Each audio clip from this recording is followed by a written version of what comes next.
Hello everyone, welcome to Easy Revision. Today let us read about high yield updated endocrinology LMRPs. Octreotide is the long acting and more potent synthetic analog of somatostatin. GnRH agonists like leucoprolide, goserelin and nafarelin etc. are used by parenteral route. Thiazides are useful for the treatment of both central as well as nephrogenic diabetes insipidus. Desmopressin is not effective in nephrogenic diabetes insipidus. Methimazole inhibits only thyroid peroxidase, whereas propylthiouracil inhibits thyroid peroxidase as well as 5-deiodinase. Propylthiouracil does not cross placenta and is therefore the drug of choice in first trimester pregnancy.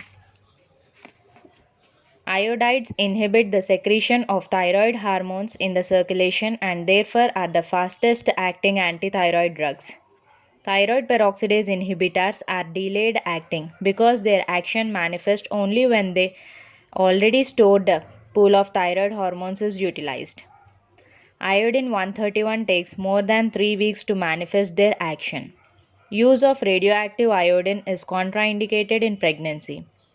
Iodine 131 therapy is a good alternative in IHD patients in whom surgery should be avoided. Iodides are commonly used to decrease the size and vascularity of thyroid gland before surgery. This is the previous year INICET question. Thiazolidines requires the presence of insulin for pharmacological activity. Thiazolidines, glitazones, sensitize peripheral tissue to insulin, bind PPAR gamma nuclear receptor. Rosiglitazone is metabolized by CYP2C8 isoenzyme and pioglitazone is metabolized by CYP2C8 and CYP3A4. Half-life of carbimazole is around 8 hours, whereas propylthiouracil has T-half of 2 hours. Only insulin and pramlintide have been approved for the treatment of type 1 diabetes mellitus. Sulfonylureas, natiglinide and repaglinide act by inhibiting ATP-sensitive K channels, potassium channels and thus resulting in release of insulin. Alpha-glucosidase inhibitors, acarbose and miglitol, reduce postprandial hyperglycemia by delaying glucose absorption. Insulin glargine and insulin detamers are ultra-long-acting insulins. Insulin aspart and insulin lispro are ultra-short-acting insulins. Metformin does not increase the release of insulin but acts by decreasing the production and increasing the utilization of glucose. As biguanides do not increase the release of insulin, there is very little risk of hypoglycemia. Major adverse effects of biguanides are lactic acidosis and megablastic anemia, which increase in patients with hepatic and renal insufficiency and in chronic alcoholics. Nataglinide produces fewer episodes of hypoglycemia as compared to other oral insulin secretagogues. Repaglinide undergoes complete metabolism in liver to inactivate biliary product and thus is helpful in patients with renal impairment or elderly. Rosiglitazone is contraindicated in liver disease and CHF. Acarbose is an alpha-glucosidase inhibitor which inhibits the breakdown of complex carbohydrates to simple carbohydrates and thus decreases their absorption. Glucagon is the antidote of beta blocker poisoning. Chlorpropamide is the longest acting sulfonylurea. Second generation like lipizide sulfonylureas are more potent than first generation agents like chlorpropamide. Metformin is the drug of choice for the treatment of obese diabetic patients as it causes weight loss. Sulfonylureas stimulate the release of insulin by the beta cells of the islets of Langerhans by blocking potassium channels. To suppress fetal androgen production effectively and consequent virilization, dexamethasone must be initiated before 10 weeks period of gestation. Corticosteroids are contraindicated in psychosis and herpes simplex.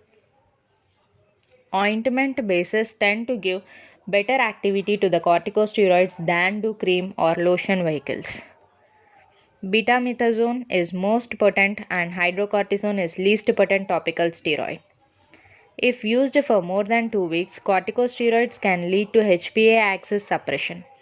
During conditions of stress or infection, dose of steroids should not be decreased. Triamcinolone, betamethasone, dexamethasone, and paramethasone are selective glucocorticoids. Selective glucocorticoids are preferred for cerebral edema because they lack salt and water retaining potential, mineralocorticoid action. Aldosterone has the maximum mineralocorticoid activity. Dexamethasone has the maximum glucocorticoid activity. Steroids with long half-life like betamethasone and dexamethasone cannot be used for alternate day therapy to avoid HA axis suppression. Oral contraceptive failure can occur with patients taking rifampicin. Hydrocortisone is a glucocorticoid with maximum mineralocorticoid action. In chronic adrenal insufficiency or Addison's disease, oral hydrocortisone is drug of choice. Teriparatide acts by stimulating the formation of bone, whereas bisphosphonates act by inhibiting the resorption of bone. Strontium granulate acts by both the bone formation stimulation and both resorption inhibition. Raloxifene is a SERM with a estrogen agonistic action on bones and antagonistic action on breast and endometrium. Raloxifene is the drug of choice for the treatment of prevention of postmenopausal osteoporosis. Major adverse effect of raloxifene is increased risk of thromboembolism. Osteonecrosis of the jaw, esophageal toxicity are the major adverse effects of bisphosphonates. Calcitriol is the most active vitamin D preparation. Thyroid hormones and glucocorticoids increase the risk of osteoporosis. Calcitonin inhibits bone resorption by direct action on osteoclast. Estrogen alone has no effect or protective effect on CAD, whereas combination with progesterone increases the risk. Fulvestrant is SERD with an improved safety profile, faster onset and longer duration of action than the SERMs due to its pure ER antagonistic activity. Mifepristone is an anti-progestin and anti-glucocorticoid agent. Continuous and prolonged use of GnRH agonist and gonadal hormones leads to suppression of gonadal function. OCP failure can occur due to enzyme inducers like phenytoin and rifampicin or drugs inhibiting the enterohepatic cycling like tetracycline. Octreotide is used to treat acromegaly, severe diarrhea associated with hypersecretory states such as VIP secreting tumors, VIPomas, gastrinoma, glucagonoma, varicella, and upper GI bleeding, and TSH secreting adenomas. Lanreotide is a long-acting somatostatin analog approved for the treatment of acromegaly.